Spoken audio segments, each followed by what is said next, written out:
देखिए P unknown है और P की वैल्यू फाइंड आउट करने के लिए सबसे पहला काम हम ये करते हैं, लेट कर लेते हैं alpha and beta are roots of equation.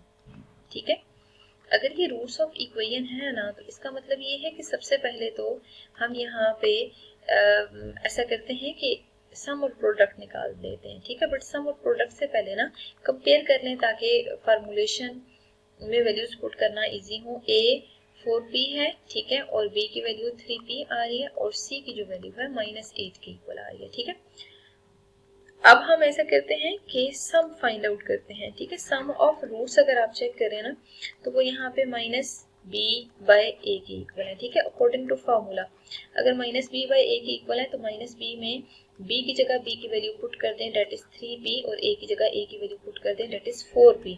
p will be cancelled out, answer will B 3p upon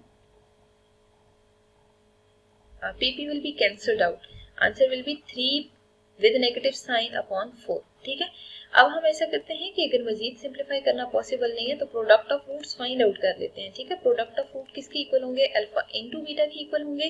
bye using formulation it is equal to c/a, c की जगह c की वैल्यू पुट करें -8 और a की जगह a की value put करें तो answer will B -2/p here. ठीक है, 4 2 8 होता है, इट मींस -2/p के इक्वल आ रहा है। ठीक है, अब हमने ना इन दोनों वैल्यूज को कंडीशन में पुट करना होगा। Condition is the sum of roots of the equation is 2। ठीक है, अगर सम 2 के इक्वल है ना इन रूट्स के स्क्वायर्स का तो alpha square plus beta square 2 के इक्वल है। ठीक है, और यहाँ पे आप मेंशन कर दें बाय गिवन कंडीशन। ठीक है, जो गिवन कंडीशन है हमने उसके अकॉर्डिंग ही यहाँ पे लिखा है कि ये कंडीशन होल्ड कर रही है। अब देखिए alpha square plus beta square में तो वैल्यू पुट करना पॉसिबल नहीं है, बट अगर आप इसी टर्म में 2 अल्फा बीटा ऐड और 2 अल्फा बीटा सब्ट्रैक्ट कर देते हैं ना तो फिर आपको पता है कि अल्फा प्लस बीटा का होल स्क्वायर किसके इक्वल हो जाएगा, alpha square plus beta square plus 2 alpha beta के। अब आप यहाँ पे अल्फा प्लस बीटा की जगह अल्फा प्लस बीटा की वैल्यू पुट कर दें। यू कैन सी हियर कि इसकी वैल्यू है -3/4। ठीक है, तो यहाँ पे आप जो है -3/4 इसकी जगह रिप्लेस कर दें ताकि हम इसको बाद में पुट कर सकें। और अल्फा इनटू बीटा की वैल्यू आप देख सकते हैं कि वो इक्वल है -2/p के, तो यहाँ पे -2/p यूज कर लें और वैल्यू पुट करने के बाद आप देख सकते हैं कि यहाँ पे जो p है उसकी वैल्यू निकाली जा सकती है। ठीक है, तो 9/16 plus 4/p is equal to 2 आ रहा है।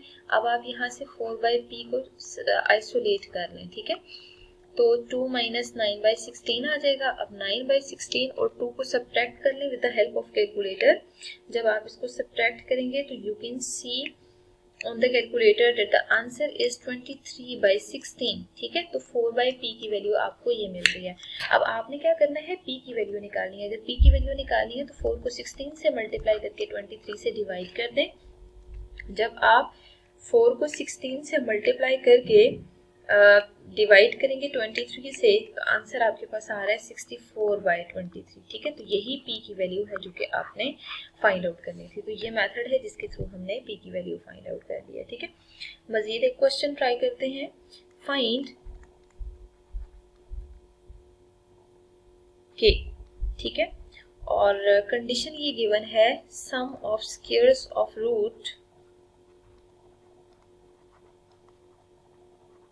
ऑफ इक्वेशन, और इक्वेशन भी हमेशा क्वेश्चन में आपको गिवन होती है, that is x² - 2kx plus 2k plus 1 equals 0 is 6।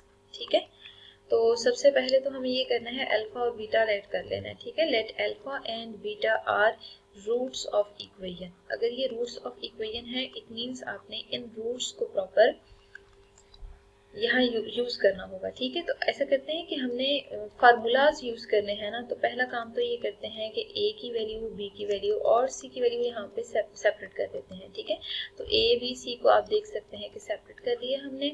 Now अगर ये वैल्यूज हम पुट करते हैं ना तो सम ऑफ रूट्स आप फाइंड आउट कर लें। सम ऑफ रूट्स इक्वल होंगे अल्फा प्लस बीटा के। ठीक है, तो अल्फा प्लस बीटा -b/a के इक्वल होता है, minus of b/a, answer will be 2k। ठीक है, अब आप ऐसा करें कि product of roots find out कर लें। Product of roots find out करने के लिए आपने अल्फा इंटू बीटा लेना है, ठीक है। अल्फा इंटू बीटा का मतलब क्या है, सी बाई ए, सी की जगह सी की वैल्यू पुट कर दें तो 2k प्लस 1 आ जाएगा, ठीक है। अपॉन ए 1 है, इसका मतलब ये है कि सिर्फ आप 2k प्लस 1 लिख लें, ठीक है।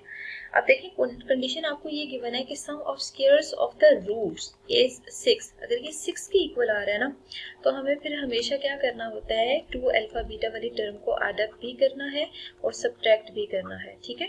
फायदा ये होगा सब्ट्रैक्ट या ऐड करके, first 3 terms alpha plus beta का होल स्क्वायर बन रही है और अगली 2 टर्म्स देखें तो अल्फा बीटा आ रही है। अब वो जो सम और प्रोडक्ट है ना, वो यहाँ पुट कर सकते हैं। Alpha plus beta is 2k, तो यहाँ पे आप 2k का होल स्क्वायर पुट कर दें, ठीक है। 2, फिर आप अल्फा इंटू बीटा को देख सकते हैं, 2k प्लस 1 के इक्वल है, तो यहाँ पे 2k प्लस 1 आप पुट कर दें equal 6। 4k square minus 4k minus 2 equals 6 आ रहा है। सब टर्म्स को अगर आप एक साइड मूव करते हैं ना, तो you can see here minus 2 minus 6 आ रहा है। अब आप 4 को कॉमन ले लें, बट सॉल्व करने के बाद तो आप यहाँ देख सकते हैं कि आंसर हमारे पास 8 के इक्वल आ रहा है, ठीक है।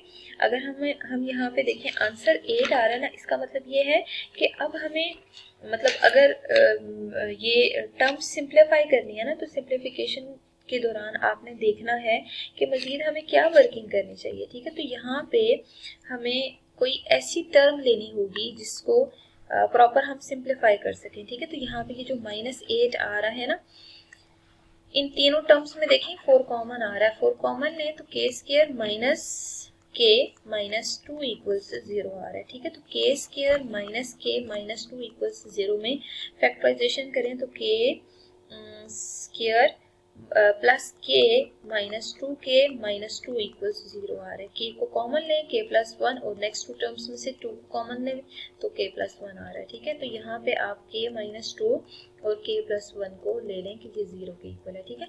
अगर ये दोनों टर्म्स 0 के इक्वल हैं तो k माइनस 2 0 होगा और k प्लस 1 0 के इक्वल होगा, ठीक है। k को आइसोलेट करने की कोशिश करें, एक k की वैल्यू आ रही है 2 और दूसरे k की वैल्यू आ रही है -1, ठीक है।